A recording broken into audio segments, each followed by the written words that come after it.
that game was rough. It was. It was a lot.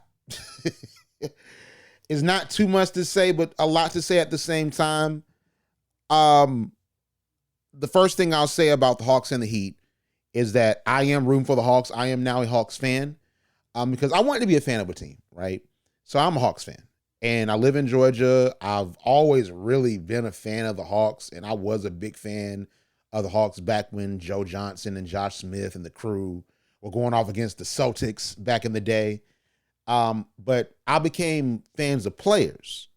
But I'm like, you know what? I don't want to do that as much anymore. I'm a fan of LeBron. I'm a fan of Chris Paul. I am a fan of Trae Young, but I want to be a fan of an organization. So that really led me to loving the Hawks because I saw that run and I'm like, man, like they finally have a team. They finally really can go, you know? And it's been a rough year this year because the Hawks have not been that wiry 4th, 5th seed this year. There's been a lot of ugly losses.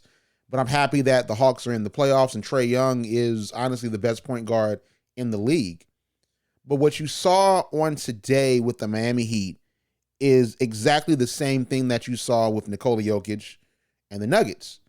When you have one transcendent player and a bunch of average players around him, it's a recipe for disaster. Because in a playoff setting, and really in any setting, but especially the playoffs when all the games are high leverage games, I can just trap you and get you out your offense because Trae Young is the offense versus a team like the Warriors who have a prolific offense and have multiple weapons in that offense. And then even the Timberwolves, which we saw in the play-in tournament on last Tuesday, where the Clippers took Cat out the game. He had 11 points, 3 of 11 shooting. Terrible game. But Anthony Edwards stepped up. D'Angelo Russell stepped up, and they had an amazing games, and D'Angelo Russell stepped up after the first quarter, really after the first half because he didn't do great that first half. He started making buckets in the second half, and that's the reason why they made it to the playoffs, and you saw even on yesterday that D'Angelo Russell had a rough game, but Cat and Anthony Edwards went in. Trae Young does not have a Karl Anthony Towns. Trae Young doesn't have an Anthony Edwards. It's just Trae Young. John Collins came back. I would give him a pass because I applaud him for coming back because he's supposed to be out for longer with that injury, to be honest. He's supposed to be out for way longer. So he came back because it's the playoffs and Clint Capella was injured and the Hawks needed something. But in a team game with a well-rounded team, you need every piece of your roster to compete with a team such as the Miami Heat. And the loss of Clint Capella mattered. Clint Capella is someone that can get you rebounds, he can get you points, and he's a lob threat for Trae, and he's a great defender in the interior. What you saw this game is that you saw the Hawks be woefully ineffective from the three-point line. The Hawks shot 27.8% from the three-point line, and they had more attempts than the Heat. The reason why is because there was no one for the Hawks that could get in the paint and be a consistent interior threat. Clint Capella would have. And Clint Capella would have been a lob threat, and Trae Young could have got going off getting Clint Capella going. And the game could have at the very least been respectable. There's nothing that the Hawks can do when the Heat decide that they're going to throw the whole kitchen sink at Trae. There is nothing that can be done. We saw a bit of what the Heat were going to do with the Cavaliers because you saw that they switched Lauri Markkanen and they switched Jared Allen on Trae Young on Friday. What you saw today was you saw Bam Adebayo, you saw a bunch of looks with Jimmy Butler being on Trae, you saw PJ Tucker guard Trae. It's the exact same thing. And at some points, they trapped Trae and got the ball out of his hands. Now against Bam Adebayo, who's a way better switchable big than Jared Allen, and he can move on his feet, and he's not going to be easily crossed up by Trae. Trae had to think twice. It wasn't, hey, I'm a blow past Bam Adebayo. They're forcing Trae to be the hero, and then after a while, they say, listen, take the ball out of his hands. We're going to force anybody but Trae to beat us. And that's the defense you typically run when you have one transcendent player or at the very least one star player. Honestly, if game 2 is like this, the Hawks are not going to win. They're going to be swept. You know, one of my homeboys from Fort Valley State University, my college, he's a big Boston Celtics fan. He said that the Hawks are going to be beaten and just destroyed by the Heat. He said Heat in 3. Not even a fourth game, Heat in 3.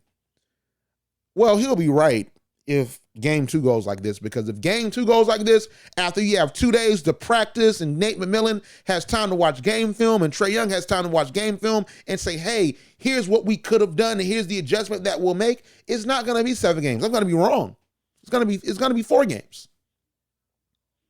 And with what I saw from the Miami Heat, they're playing like they want to make it back to the NBA Finals.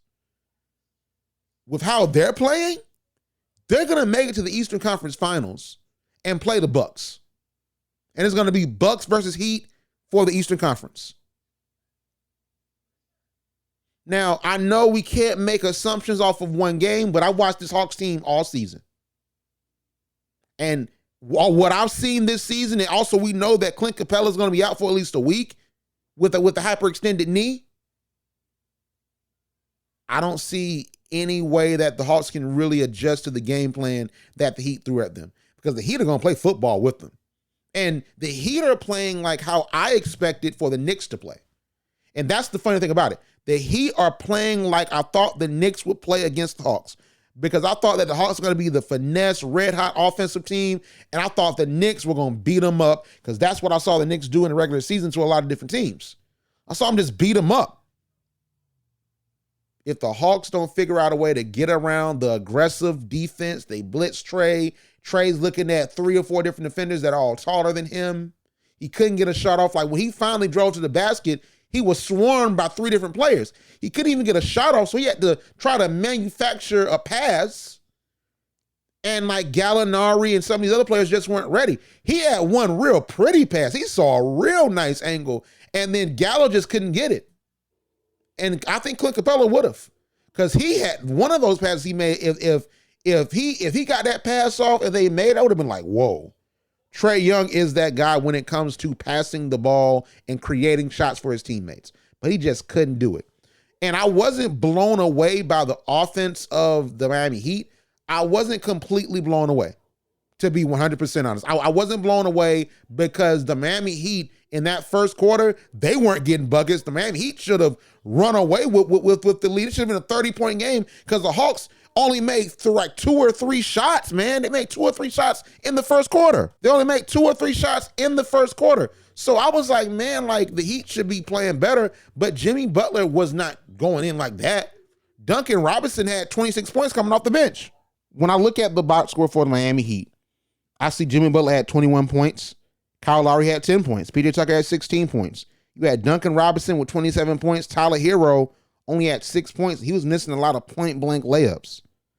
So for me, I didn't really see too much great scoring from Miami Heat. I just saw a lot of blown defense from the Hawks. Because what the Hawks can't do, like, man, y'all cannot just sit out there and then when you see Jimmy Butler or Kyle Lowry drive in, let Duncan Robinson get an open 3-pointer. You can't let Gabe Vincent get an open 3-pointer. You can't let PJ Tucker get an open 3-pointer in the corner, because it's not going to be a good night for you, or a good afternoon, good evening, good morning. It's not going to be good for you. And that's what I saw. The Heat were able to hit their open shots at an effective clip, and the Heat are a good 3-point shooting team. And they showed that they're an advanced and elite defensive team. And if the Hawks do not acquiesce to that, it's going to be a long series or a short one. It's going to be a long series. It's going to feel long for the Hawks, but it's going to be a short one because the Hawks going to get swept. So game 2 to me is the deciding game. If they don't win game 2, I don't think they win any other game in this series. I think they might win game 4 to not get swept, because it's just Trae Young, and Trae Young just that guy. But I'm telling you, it's not going to be pretty if they don't adjust in game 2. And to be honest, I don't know how you adjust, because I think the adjustment you make is in the offseason and getting more scoring. Like, that's the only adjustment I can see. You try to lure you a star player like a Donovan Mitchell-esque player, because clearly Donovan Mitchell's going to leave if they lose this playoffs. Like, you try to put together a trade package for Donovan Mitchell. You try to get you someone else that can take the scoring load off of Trae. And that might require you getting rid of John Collins. That might require you getting rid of Clint Capella. But that's really what's needed. I don't see anything that they really could do, but that's why I'm not the coach. That's why I'm not Nate McMillan. I'm just the guy that's reacting to the game. So Nate and Trae know way more basketball than me. So maybe they saw something out there, because the only thing I saw is y'all can't let the Heat get these open three-pointers. Y'all know exactly what they're going to do. Because it's not like Jimmy Butler had 50 points. He had 21, and he got a few of those points in garbage time, because the game was over because it was a little bit of a semblance of the Hawks can come back. Then they squashed that and got the lead up to about 30. And Jimmy Butler was still in the game, scoring and ones, barking on the crowd, sort of front running, to be honest. So Jimmy Butler really had about, I would say, 13, 14 impactful points. About 13 or 14 without the garbage time points. So, I mean, to be real, unless DeAndre Hunter's going to play up to his potential, unless Gallo can give you, Gallo was like the leading scorer for the Hawks. Gallo had 17 points. DeAndre Hunter had 14 points. He got most of those points in garbage time. Unless Gallo's going to get you 25, 26, which you should expect from Trae Young, it's a sweep. I'm going to be totally wrong, because I said Heat in 7 is going to be Heat in 4. And they're going to be waiting for the 76ers. And they're going to do the exact same thing they're doing to the Hawks. Man, they're going to put Joel Embiid in a straitjacket. And then we'll see what happens. We'll see what happens with the Bucks. Because there's a little mini rivalry going on. But this is if the Hawks don't get it together. So I'll be watching game 2. It'll be on TNT. Now, let me address this. Do I believe that they should have put the Grizzlies and the Timberwolves game 2 on TNT? I do. I'm honest. The Hawks and the Heat should have been on NBA TV. And I know I'm a Hawks guy. And I know that I want my team to get national TV exposure. But number one, I don't want my team to get national TV exposure and get beat down by 30. Okay, that's number one. But the Grizzlies and the Timberwolves are going to be a closer series than you think. And that's going to be the best series of the playoffs. And you would think, oh, they bumped the Grizzlies and the Timberwolves for the Celtics. No, it's because of the Heat and the Hawks. And they did that primarily because the Heat are the number one seed. So it's like number one seed privilege. That's why they did that. But I would rather see the Timberwolves and the Grizzlies on TNT. But I got NBA TV, so it don't matter. I got NBA TV and I got League Pass. So does it really matter? It doesn't. But the folks that don't have it, I feel sorry for y'all. But I would just say get the bootleg. That's all I would say. But, hey, we'll see what happens in game 2. Miami Heat, great defensive effort, great offensive output from the three-point line. Pat Riley is a mastermind, and Eric Spoelstra, he honestly is one of the best coaches in the game, because he will cook up a defense to lock down your star player. So I'm interested to see what the rest of the playoffs look like for them, but I hope the Hawks can give them a run for their money.